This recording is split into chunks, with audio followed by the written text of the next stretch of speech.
और रुक करेंगे फटाफट खबरों का। प्रधानमंत्री नरेंद्र मोदी अपने 3 दिवसीय अमेरिकी दौरे के लिए वॉशिंगटन पहुंच गए हैं। वॉशिंगटन में पीएम मोदी का जोरदार स्वागत हुआ। वहीं अमेरिका में भारत के राजदूत रणजीत सिंह संधू भी हवाई अड्डे पर मौजूद थे। पीएम के आने की खुशी में हवाई अड्डे पर 100 से ज्यादा भारतीय समुदाय के लोग मौजूद रहे। पीएम मोदी के वॉशिंगटन पहुंचते ही भारतीय समुदाय के लोगों ने नारे लगाने शुरू कर दिए। खास बात यह थी कि बारिश के बावजूद भारतीय अमेरिकी पीएम मोदी का इंतजार करते रहे। मोदी वॉशिंगटन के होटल बिलार्ड में ठहरे हैं। ये वहां भी लोगों के अभिवादन का जवाब देते नजर आए। मोदी आज एप्पल के सीईओ टिम कुक समेत क्वालकॉम, एडोब और ब्लैकस्टोन जैसी कंपनियों के प्रमुखों से मुलाकात करेंगे। अपने इस दौरे पर पीएम मोदी संयुक्त राष्ट्र महासभा को संबोधित करेंगे और क्वाड देशों के नेताओं संग बैठक भी करेंगे। पीएम मोदी और जो बाइडेन की मुलाकात 24 सितंबर यानी शुक्रवार को होगी। इसी साल 20 जनवरी को अमेरिका के राष्ट्रपति पद संभालने के बाद बाइडेन और पीएम मोदी की पहली आमने सामने मुलाकात होगी। अमेरिका पहुंचने से पहले पीएम ने विमान के अंदर की एक तस्वीर पोस्ट की, जिसमें वे कुछ जरूरी फाइलों को पढ़ते नजर आए। प्रधानमंत्री नरेंद्र मोदी ने ग्लोबल कोविड समिट में कहा कि दूसरी लहर के दौरान दुनिया एक परिवार की तरह भारत के साथ खड़ी थी। भारत के लिए एकजुट होने और समर्थक करने के लिए मैं आप सबका धन्यवाद देता हूं। पीएम ने ग्लोबल कोविड समिट को संबोधित करते हुए ये बताया कि कोरोना में भारत ने 150 से ज्यादा देशों की मदद की और उन तक जरूरी दवाएं पहुंचाई।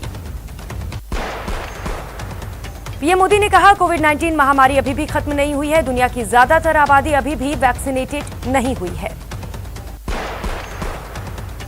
यात्रियों के संबंध में ब्रिटेन की नई कोरोना वायरस टीका नीति को लेकर भारत ने ब्रिटेन को चेतावनी दी है। चिंताओं का समाधान नहीं किए जाने की स्थिति में भारत भी उसी तरह के कदम उठा सकता है।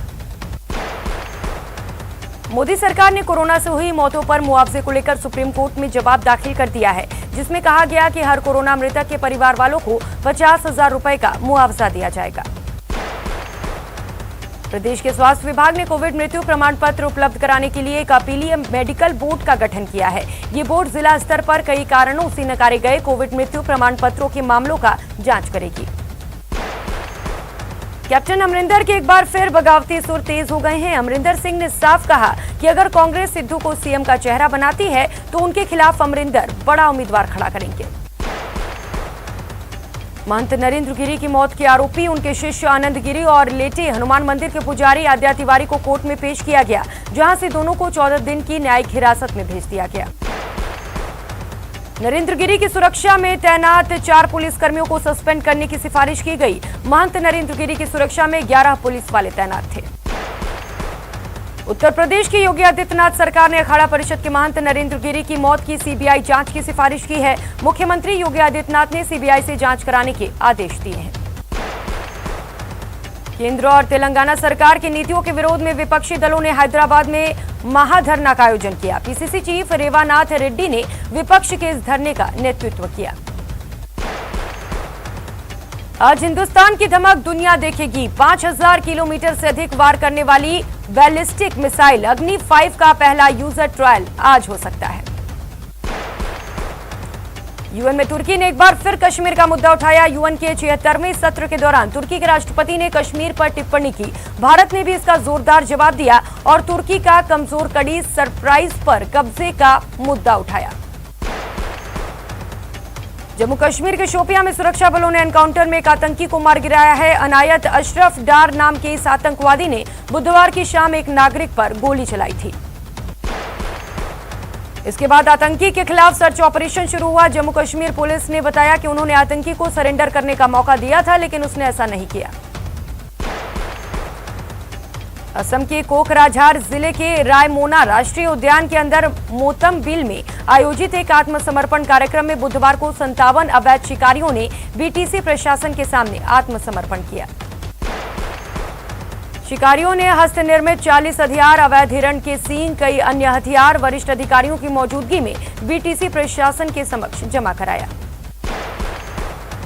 आत्मसमर्पण करने वाले प्रत्येक शिकारी को 50,000 रुपए दिए गए। इस समारोह में बोडोलैंड के मुख्य कार्यकारी पार्षद प्रमोद बोडो ने आत्मसमर्पण करने वाले शिकारियों का स्वागत किया। कोटा के नयापुरा थाने के हवालात में एक शख्स की मौत का मामला तूल पकड़ता जा रहा है। बीजेपी नेता प्रहलाद गुंजल ने वीडियो के माध्यम से कार्यकर्ताओं को थाने के बाहर पहुंचने की अपील की है। बता दें कि बुधवार शाम पुलिस लॉकअप में एक युवक कमल लोधा की मौत हो गई। उसे पुलिस पारिवारिक झगड़े में उठाकर ले आई थी, लेकिन संदिग्ध परिस्थितियों में उसकी मौत हो गई। हवालात में युवक की मौत की खबर पूरे शहर में आग की तरह फैल गई। देखते ही देखते नयापुरा थाने पर भीड़ जुटने लगी। बीजेपी के पूर्व विधायक प्रहलाद गुंजल के साथ युवक के परिजन भी थाने के बाहर धरने पर बैठ गए। इस मामले में पूर्व विधायक गुंजल ने थाना प्रशासन पर हत्या का मुकदमा दर्ज करने और पीड़ित परिवार को मुआवजा देने की मांग की। भीलवाड़ा जिले के जहाजपुरा बीजेपी नगर अध्यक्ष भेरूलाल टाक 12 घंटे बाद टावर पर उतर गए। लोगों की समस्याओं के समाधान का भरोसा मिलने पर वे टावर से नीचे उतरे। टावर से उतारने के बाद पुलिस और प्रशासन की टीम उन्हें राजकीय चिकित्सालय में उपचार के लिए लेकर पहुंची, जहां रात में 2 घंटे तक उन्हें अस्पताल में भर्ती रखा गया और फिर छुट्टी दे दी गई।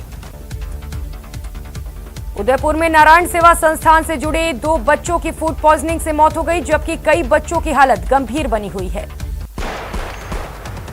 कोटा में फूड पॉइजनिंग से मानसिक विमंदित बच्चों की मौत के बाद प्रशासन में हड़कंप मच गया और फिर चिकित्सा अधिकारियों के साथ साथ जिला कलेक्टर ने हॉस्पिटल और संस्थान का दौरा कर स्थिति का जायजा लिया। बांसवाड़ा में 3 बच्चों की डूबने से मौत हो गई। बताया जाता है कि सभी बच्चे एनीकट में नहाने गए थे, तभी यह हादसा हुआ। चित्तौड़गढ़ में एक ट्रक में भीषण आग लग गई। ट्रक में सॉप स्टोन भरा हुआ था। बताया जाता है कि शॉर्ट सर्किट के कारण ट्रक में आग लग गई। भीलवाड़ा में ट्रेलर और डंपर की भिड़ंत हो गई। इस हादसे में डंपर चालक की मौके पर ही मौत हो गई, वहीं ट्रेलर चालक गंभीर रूप से घायल है। जालौर जिले के रानीवाड़ा पुलिस ने 2 तस्करों से 198 किलो डोडा पोस्ट के साथ एक देसी कट्टा और 6 जिंदा कारतूस बरामद किए। अलवर जिले के भिवाड़ी में पुलिस ने ट्रक चालक से मोबाइल फोन छीनने के आरोप में जसविंदर उर्फ जस्सू को गिरफ्तार किया है। पुलिस ने आसपास के सीसीटीवी फुटेज खंगालने के बाद आरोपी को गिरफ्तार किया। अलवर के नारायणपुर कस्बे में ट्रक कंट्रोलर ने अनाज की दुकान में बिना लाइसेंस बिक्री के रखी गई ऑक्सीटोसिन की 113 बोतल जब्त की। ये दवा दुधारू पशुओं को लगाने के लिए बेची जा रही थी। कोटा में एक बार फिर ऑनलाइन ठगी का मामला सामने आया। ठग ने बड़े ही शातिर तरीके से एक अकाउंट के खाते में सेंध लगाई। अकाउंटेंट की सावधानी के बाद भी शातिर ठग ने खाते से 49,000 रुपए उड़ा लिए। भरतपुर जिले के बयाना कस्बे के महादेव गली मोहल्ले में आपसी विवाद को लेकर 2 पक्ष आमने सामने आ गए, जिसके बाद दोनों पक्षों में जमकर पथराव और मारपीट शुरू हो गया। झगड़े के दौरान लाठी डंडे चलने से एक पक्ष के 4 लोग घायल हो गए, वहीं अन्य परिवारजन जान बचाते नजर आए। घटना की सूचना मिलने पर बयाना पुलिस मौके पर पहुंची और तफ्तीश शुरू कर दी। टोंक जिले के मालापुरा में चोरों का आतंक है। प्रसिद्ध सदरपुरा बालाजी मंदिर में 9 महीने में दूसरी बार चोरी होने से लोगों में नाराजगी है। धौलपुर में गर्भवती महिला के साथ कथित रूप से मारपीट मामले में पीड़ित महिला ने ससुराल जनों के खिलाफ मुकदमा दर्ज कराया है और पुलिस अधीक्षक से न्याय की गुहार लगाई। धौलपुर शहर के निहालगंज थाना क्षेत्र में इलेक्ट्रॉनिक्स सामान की दुकान पर बिजली के नकली तारों के बंडलों पर कंपनी के अधिकारियों ने कार्रवाई की और आरोपी दुकानदार को गिरफ्तार किया। धौलपुर के कोतवाली थाना इलाके में रेलवे क्रॉसिंग के पास बुजुर्ग का शव ट्रेन की पटरियों के पास मिला, जिससे इलाके में सनसनी फैल गई। बूंदी जिले के जाखमुंड गांव के पास पानी से भरी खदान में जंजीरों से बंधा एक शव मिलने से इलाके में सनसनी फैल गई। राजसमंद जिले में 4 साल पुराने नाबालिग से छेड़छाड़ के मामले पर पॉक्सो न्यायालय ने आरोपी को 2 साल की सजा सुनाई और 25,000 रुपए का अर्थदंड लगाया। झुंझुनू के सूरजगढ़ में एक किसान के मकान पर आकाशीय बिजली गिरने से लाखों की संपत्ति का नुकसान हो गया, जिसके बाद पीड़ित मुआवजे की मांग कर रहा है। बांसवाड़ा में गणेश विसर्जन के दौरान लाठीचार्ज के बाद दर्ज किए गए मुकदमों को वापस लेने के लिए लोगों ने कलेक्टर को ज्ञापन सौंपा। इस ज्ञापन में मांग की गई कि किसी भी हाल में ऐसे मुकदमे वापस होने चाहिए। श्रीगंगानगर में इंदिरा गांधी नहर परियोजना के प्रथम फेज में पूरा सिंचाई पानी उपलब्ध कराने की मांग को लेकर किसानों ने अनूपगढ़ धान मंडी में महापंचायत की। पोखरण के गांव रायपालो की ठाणी में पदस्थापित शिक्षक सिकंदर खान का तबादला होने से गांव वालों में रोष है। छात्रों के साथ साथ अभिभावक भी स्कूल परिसर में जमा हो गए और नारेबाजी की। लोगों ने चेतावनी दी कि अगर शिक्षक सिकंदर खान का तबादला नहीं रोका गया तो स्कूल में तालाबंदी कर सभी गांव वाले धरने पर बैठ जाएंगे। और बड़ी खबर जयपुर में अतिक्रमण मामले में ये बड़ा अपडेट आपको दे दें। पार्क की जमीन पर अवैध अतिक्रमण, कालीचरण सर्राफ ने धरना स्थगित कर दिया है। ग्रेटर मेयर शील धाबाई मौके पर पहुंची हैं। आश्वासन के बाद धरने को खत्म कर दिया गया है। न्यूज 18 से एमएलए कालीचरण सर्राफ ने कहा है, मेयर ने हमें 7 दिन में उचित कार्रवाई का आश्वासन दिया है, तो 7 दिनों में पार्क की जमीन से अतिक्रमण नहीं हटा तो टोंक रोड को भी जाम करेंगे, ये बयान दिया गया है। पार्क की जमीन का बजट नोटिफिकेशन जारी करे निगम, ये कालीचरण की ओर से तमाम बयान सामने आए हैं। राजधानी जयपुर के मालवीय नगर के विधायक कालीचरण सर्राफ आज जनहित की मांगों को लेकर के धरने पर बैठे थे।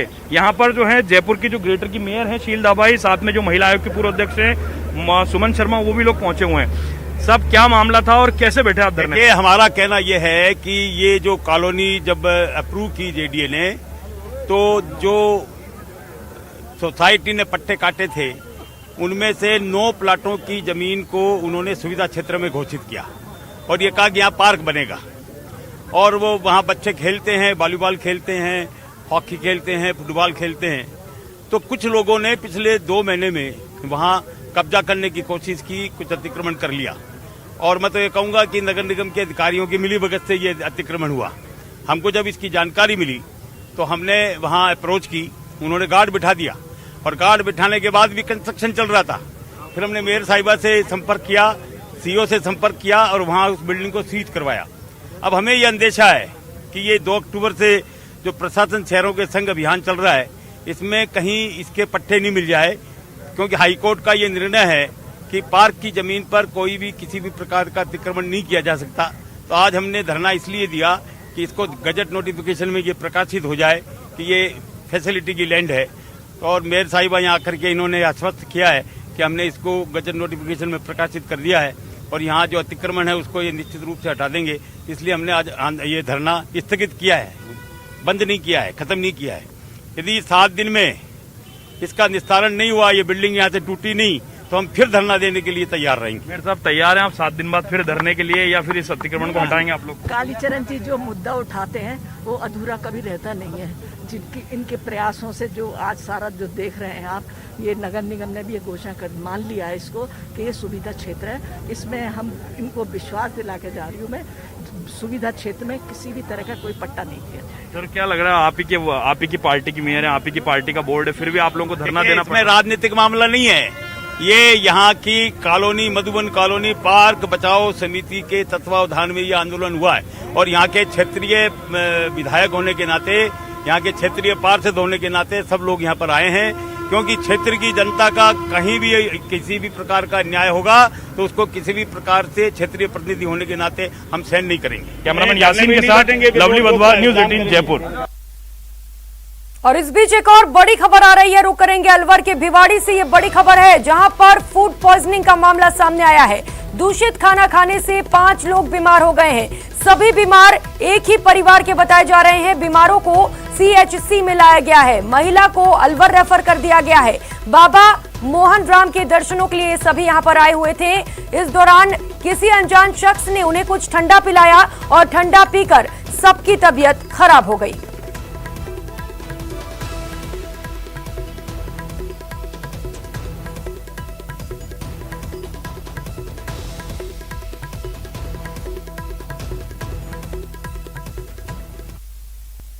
ब्रेक के बाद आप सभी का स्वागत है। खबरों में आगे बढ़ेंगे। 26 सितंबर को होने वाली रीट परीक्षा को लेकर आज अजमेर से परीक्षा सामग्री सभी जिले के लिए रवाना की गई। अजमेर रीट दफ्तर से परीक्षा के मुख्य समन्वयक और बोर्ड अध्यक्ष डॉक्टर डीपी जारोली ने विधि विधान के साथ पूजा अर्चना कर परीक्षा सामग्री को रवाना किया। परीक्षा सामग्री रवाना होने के साथ ही पर्यवेक्षकों को भी रवाना किया गया। परीक्षा को लेकर सभी तरह की तैयारियां पूरी कर ली गई हैं। 26 सितंबर को होने वाली रीट की परीक्षा के लिए सीकर में स्वास्थ्य विभाग अलर्ट मोड पर है। सीकर के सीएमएचओ डॉक्टर अजय चौधरी ने आदेश जारी कर जिले में समस्त चिकित्सा कर्मियों के अवकाश पर रोक लगा दी।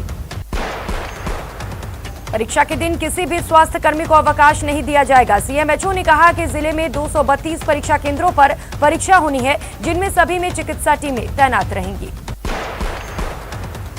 26 सितंबर को आयोजित होने जा रही रिट परीक्षा टोंक पुलिस और प्रशासन के लिए बड़ी चुनौती है, जिसको लेकर टोंक जिला प्रशासन और पुलिस पूरी तरह से अलर्ट है। जिले भर में 90 परीक्षा सेंटर और टोंक शहर में 46 परीक्षा सेंटर पर छात्र परीक्षा देंगे। वहीं रिट परीक्षा वाले दिन सभी तरह की व्यवस्थाओं को पूरी तरह से सुचारू रखने के लिए विभागवार कलेक्ट्रेट में बैठकों का दौर जारी है। इसी सिलसिले में पुलिस और प्रशासन के साथ नगर परिषद के अधिकारियों ने शहर के ताल कटोरा चौराहा सेंटर सोल्जर भवन का दौरा किया। यहां एक ही परिसर में 5 अलग अलग परीक्षा केंद्र हैं। 26 सितंबर को होने जा रही रिट परीक्षा के लिए श्रीगंगानगर जिले में व्यापक प्रबंध किए गए हैं। श्रीगंगानगर जिला कलेक्टर जाकिर हुसैन ने बताया कि जिले भर में 109 परीक्षा केंद्र बनाए गए हैं, जिसमें 58 जिला मुख्यालय पर हैं और बाकी उपखंड स्तर पर हैं। वहीं बाहर से आने वाले परीक्षार्थियों के ठहरने और खाने के इंतजाम भी किए गए हैं। इसके साथ ही भीड़ से बचने के लिए शहर में 3 पार्किंग स्थल और 4 अस्थायी बस डिपो भी बनाए गए हैं। दौसा में राजस्थान विश्वविद्यालय की लापरवाही के चलते परीक्षार्थियों को भारी परेशानियों का सामना करना पड़ा। बीकॉम द्वितीय वर्ष के परीक्षार्थी संत सुंदर दास महिला कॉलेज में एग्जाम देने गए थे, लेकिन परीक्षार्थियों के पास प्रश्न पत्र आया तो चौंक गए। पूरा प्रश्न पत्र अंग्रेजी में था, जबकि परीक्षार्थी हिंदी मीडियम के थे। प्रशासन से हुई चूक की जानकारी कॉलेज प्रशासन को दी गई, जिसके बाद कॉलेज प्रशासन ने परीक्षार्थियों की शिकायत राजस्थान विश्वविद्यालय प्रशासन तक पहुंचाई। परीक्षा संपन्न होने के बाद छात्राओं ने आरयू प्रशासन से बोनस अंक देने या फिर वापस एग्जाम करवाने की मांग रखी। कोटपुतली के रेनवाल सहित आसपास के इलाकों में जमकर बारिश हुई, जिसके कारण सड़कें दरिया में तब्दील हो गई। वहीं जगह जगह जल जमाव से लोग परेशान नजर आए। उदयपुर के गोगुंदा क्षेत्र में हुई भारी बारिश के बाद एक होटल का सारा सामान पानी में बह गया। इसका एक वीडियो सोशल मीडिया पर वायरल हो रहा है। बांसवाड़ा माही डैम के गेट खुलने से सोम माही और जाखम नदी उफान पर है। बनेश्वर धाम को डूंगरपुर और बांसवाड़ा से जोड़ने वाले तीनों पुल पानी में डूब गए हैं। श्रीगंगानगर की बींज बायला उप तहसील के सामने बरसाती पानी जमा होने के कारण लोगों को काफी परेशानियों का सामना करना पड़ रहा है। पानी भराव होने की वजह से सड़क पूरी तरह से क्षतिग्रस्त हो गई है। सड़क पर जगह जगह गड्ढों के कारण वाहन चालकों को परेशानी का सामना भी करना पड़ रहा है। जालौर जिले के भीनमाल शहर में नर्मदा के पानी के लिए लोगों ने नेताओं और अफसरों के आवास के बाहर मशाल जुलूस निकाला। इस मौके पर महिलाओं ने मंगल गीत गाकर पानी की मांग की। श्रीगंगानगर विधायक राजकुमार गौड़ ने नाथावाली से पदमपुर बाईपास तक बनने वाली 4 लेन सड़क का शिलान्यास किया। इस सड़क पर 17 करोड़ 80 लाख रुपए की लागत आएगी। इस मौके पर विधायक राजकुमार गौड़ ने कहा कि इस 4 लेन सड़क के निर्माण से न सिर्फ शहर की सुंदरता निखरेगी, बल्कि वाहन चालकों के साथ साथ स्थानीय लोगों को भी बड़ी राहत मिलेगी। आजादी के अमृत महोत्सव के तहत 13 सितंबर को गुजरात के दांडी से चली बीएसएफ के जवानों की साइकिल यात्रा बुधवार की शाम पाली पहुंची, जिसे आज सवेरे collector Anshdeep, BSF commandant Yogendra Singh Rathore की मौजूदगी में फ्लैग ऑफ किया गया। इस मौके पर शहर के जनप्रतिनिधियों के साथ आमजन भी मौजूद रहे। इस यात्रा के माध्यम से ये जवान देश में एकता का संदेश दे रहे हैं। प्रधानमंत्री मोदी के जन्मदिन को बीजेपी सेवा सप्ताह के रूप में मना रही है। टोंक जिले में मोदी के 71वें जन्मदिन के मौके पर रक्तदान शिविर का आयोजन किया गया। बांसवाड़ा में बुधवार को यूथ कांग्रेस ने कार्यालय पर पोस्टर विमोचन किया। राजस्थान युवा कांग्रेस के प्रदेश प्रवक्ता अतुल सारगिया ने बांसवाड़ा में प्रेस वार्ता कर इस पोस्टर का विमोचन किया। जोधपुर जिले के दुधाड़ा कस्बे में फिट फ्रीडम फॉर रन के तहत जागरूकता रैली निकाली गई। रैली के आयोजन का उद्देश्य आमजन में अपने स्वास्थ्य को लेकर जागरूकता फैलाना है। अलवर जिले के किसानों के फसल की ग्रेडिंग करवाने के लिए मशीन खरीद ली गई थी, लेकिन आज तक इस मशीन का उपयोग नहीं हुआ। राजसमंद के कुंभलगढ़ में चल रहे बीजेपी के चिंतन शिविर के समापन के बाद नाथद्वारा नगर में बीजेपी के दिग्गज नेता श्रीनाथ जी के दर्शन करने पहुंचे, जहां सभी का मंदिर परंपरा अनुसार स्वागत किया गया। चूरू के सुजानगढ़ में प्रशासन गांव के संग अभियान की तैयारियों को लेकर बैठक का आयोजन किया गया। इस दौरान कांग्रेस विधायक मनोज मेघवाल ने तैयारियों का फीडबैक लिया। प्रतापगढ़ नगर परिषद के नए बोर्ड की दूसरी बैठक में ही बड़ा बदलाव देखा गया। सभापति और 2 पार्षदों के भाजपा से कांग्रेस में आने के बाद पक्ष में बैठने वाले भाजपा पार्षद विपक्ष में नजर आए। बांसवाड़ा शहर के कलेक्ट्रेट में उस समय हादसा होते होते टल गया, जब रसद विभाग के सामने काफी मात्रा में प्लास्टर गिर गया। हालांकि उस दौरान कोई वहां मौजूद नहीं था। प्रतापगढ़ जिले के सीता माता वन क्षेत्र में पैंथर के आतंक से क्षेत्र में दहशत का माहौल है। पैंथर 2 दिनों में एक बच्चे सहित 2 लोगों पर हमला कर चुका है। कोटा में मौसमी बीमारियों और कोरोना की रोकथाम के लिए करवाए जा रहे डोर टू डोर सर्वे अभियान में बुधवार को 668 टीमों ने 15,889 घरों का सर्वे किया। कोटा में मौसमी बीमारी डेंगू, मलेरिया, चिकनगुनिया सहित कोरोना महामारी की रोकथाम के लिए किए जा रहे सर्वे के दौरान लार्वा मिलने पर 72 मकान मालिकों को नोटिस दिया गया। करौली में जिला मुख्यालय पर शिव अशोका पैराडाइज में जनसंख्या समाधान फाउंडेशन राजस्थान की गोष्ठी का आयोजन हुआ। कार्यक्रम के अतिथि ज्ञानदेव आहूजा ने जनसंख्या नियंत्रण को लेकर जानकारी दी। धौलपुर में पीएम मोदी के 71वें जन्मदिन के उपलक्ष्य में सेवा और समर्पण अभियान के तहत बीजेपी की ओर से जिला अस्पताल की ब्लड बैंक में रक्तदान शिविर का आयोजन किया गया। प्रतापगढ़ नगर परिषद सभापति के कांग्रेस में शामिल होने के बाद कांग्रेस की ओर से विजय जुलूस और पदभार ग्रहण कार्यक्रम किया गया। अलवर बस स्टैंड पर बुधवार को Rajasthan state roadways employee union द्वारा सम्मेलन का आयोजन किया गया, जिसमें भरतपुर संभाग से जुड़े क्षेत्रीय चुनाव को लेकर 14वां सम्मेलन रखा गया। इस बुलेटिन में फिलहाल इतना ही। खबरों का सिलसिला जारी है, आप बने रहिए हमारे साथ। नमस्कार।